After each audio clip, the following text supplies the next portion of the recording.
Berkenaan dengan qaulus sahabi, yaitu perkataan sahabat, perkataan atau pendapat salah seorang sahabat.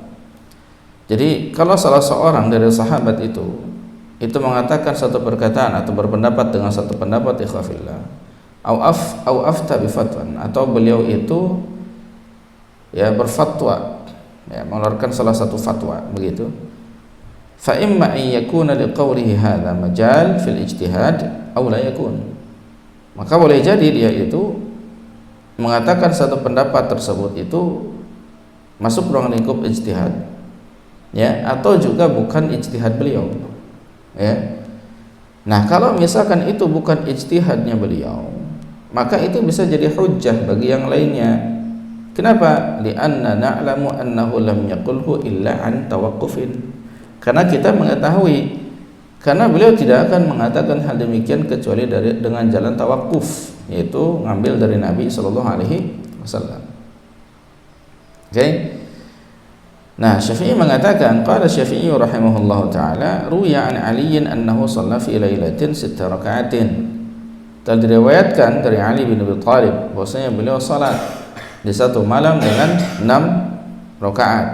Fi kulli raka'atin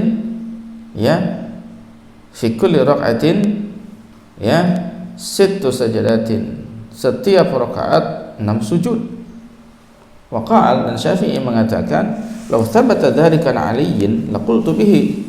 Kalau itu sabit dari Ali bin Abi Thalib, sungguh laqultu bihi, aku pun akan berpendapat dengannya. Gitu kan?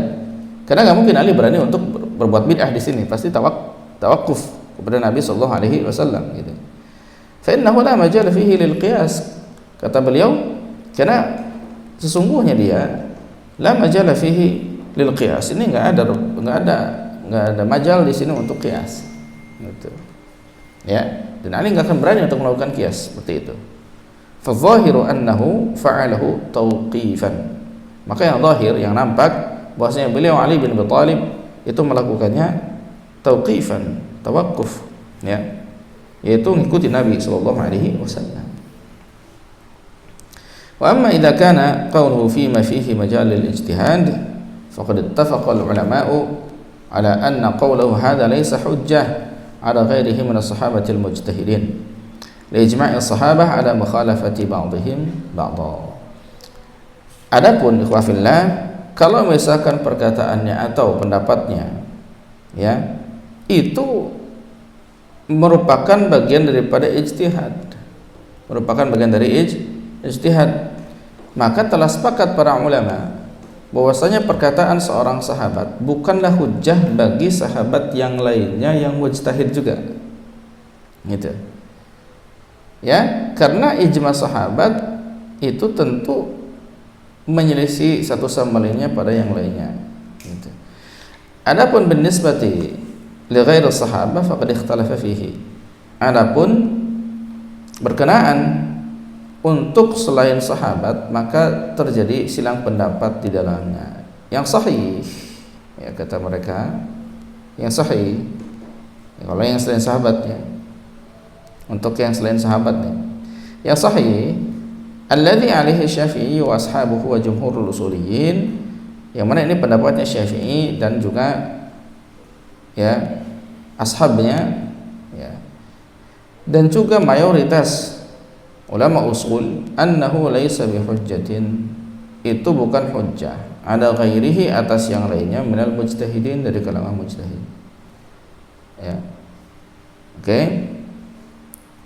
Jadi kalau misalkan qaul sahabat, pendapat sahabat untuk sahabat yang lainnya, tadi dijelaskan kalau dia berasal dari ijtihad bukan hujjah. Kalau misalkan berasal dari yang bukan ijtihad, maka itu hujjah. Kenapa? Karena itu dari jalan tawakuf. Nah, kalau untuk selain sahabat, pendapat sahabat tapi untuk selain sahabat, itu hujjah atau tidak untuk kita misalkan, untuk tabi'in atau tabi'in, untuk kita, apakah perkataan seorang sahabat menjadi hujjah? Nah, maka di sini kata Syafi'i dan juga ashabnya dan jumhur usuliyin, mayoritas ahli usul seperti itu, mereka mengatakan annahu laisa bihujjatin, itu bukan hujjah ala ghairihi minal mujtahidin, ya, atas yang lainnya dari kalangan mujtahid lagi gitu. Oke, wa min ibarat Syafi'i al-masyhurah, di antara ibarat Syafi'i yang masyhur dalam masalah ini, di dalam pendapat ini, beliau mengatakan hum rijalun wa nahnu rijal. Mereka punya rijal, kita juga punya rijal. Mereka punya mujtahid, kita juga punya mujtahid. Ini yang dikatakan Syafi'i. Kaifa akhudhu biqauli man law hajatuhu la hajatuhu, ya. Kok bisa kita ngambil pendapat yang kita sebenarnya, ya, bisa berpendapat sendiri atau bisa berhujjah sendiri, begitu. Baik. Kecuali kalau itu adalah perkara-perkara yang memang tidak ada ruang ijtihad di sana. Oke. Yang sifatnya akidah misalkan, enggak ada ruang ijtihad mereka di sana. Begitu pula ibadah yang khusus misalkan, enggak ada ruang ijtihad di sana mereka. Ya. Yang benar-benar mereka dapatkan dari Nabi SAW, gitu kan. Tentu semua ulama setelahnya pun akan berhujjah dengan itu. Tapi kalau di sana ternyata beliau melakukan ijtihad salah seorang sahabat tersebut, maka bagi sahabat yang lainnya bukan hujjah, dan bagi yang lainnya juga selain dari kalangan para sahabat bukan hujjah, ya, dari kalangan mujtahidin lagi. Tapi oke. Nah, qad istamala katsirun mimman la ilma indahu hadhihi al-kalimah fi ghairi mawdi'iha. Ya, sungguh banyak sekali yang menjadikan atau menggunakan, ya, menggunakan ini ikhwafillah sekalian dari kalangan orang-orang yang tidak memiliki ilmu di sisinya, ya, fi ghairi mawdi'iha, di selain tempatnya, ikhwafillah. Hadana Allah jami'an li ma'rifati aqdarina. Semoga Allah memberikan hidayah kepada kita semuanya untuk mengetahui kadar-kadar kita. Jadi maksudnya begini, Pak, perkataan seperti ini membuat sebagian orang yang belum mencapai tingkatan mujtahid menganggap bahwasanya apa-apa yang telah dijelaskan oleh mujtahid itu kita bisa menolaknya, membantahnya secara langsung, padahal kita sendiri bukan mujtahid. Paham? Kita nggak kenal kadar-kadar kita. Semodel Syafi'i masih wajar untuk misalkan tidak sependapat atau tidak menjadikan hujjah dari mujtahid yang lain, karena Syafi'i setingkat mujtahid, sementara kita nggak setingkat mujtahid. Kemudian kita dengan mudahnya mengatakan hum rijal wa nahnu rijal. Mereka punya rijal, kita punya rijal. Ya asa kurang pantas kalau kita, karena kita belum singkatan mujtahid, paham? Tapi kalau ulama-ulama sekarang yang memang sudah tingkatan ijtihad, meskipun itu ijtihad kolektif, katakanlah dari majma' fiqhi, ya, misalkan dan lain sebagainya, dari kalangan para ulama yang bersatu di dunia ini, misalkan mereka itu menentukan satu persoalan, menentukan hukum satu persoalan, ternyata itu berbeda dengan salah satu ulama mazhab misalkan, atau berbeda dengan para ulama sebelumnya seperti itu. Nah, itu baru nggak mengapa, karena bagaimana?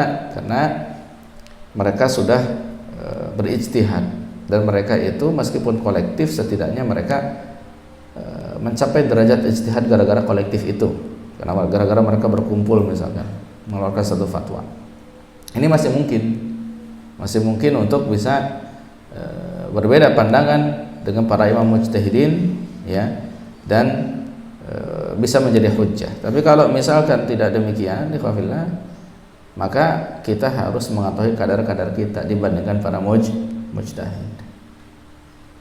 Bisa dipahami? Mudah-mudahan kita semuanya muqallid para mujtahid ini, ya, muqallidnya para mujtahid. Ya, cuman kalau kita berupaya muqallidnya itu bukan muqallid yang parah, yang awam, bukan, tapi yang seperti apa? Yang setidaknya tahu bagaimana mujtahid tersebut itu melakukan istinbatul ahkam. Dengan belajar usul fikih kan kita jadi tahu mereka itu ngambil hukum tuh kayak gimana gitu. Nah, baik, begitu ya.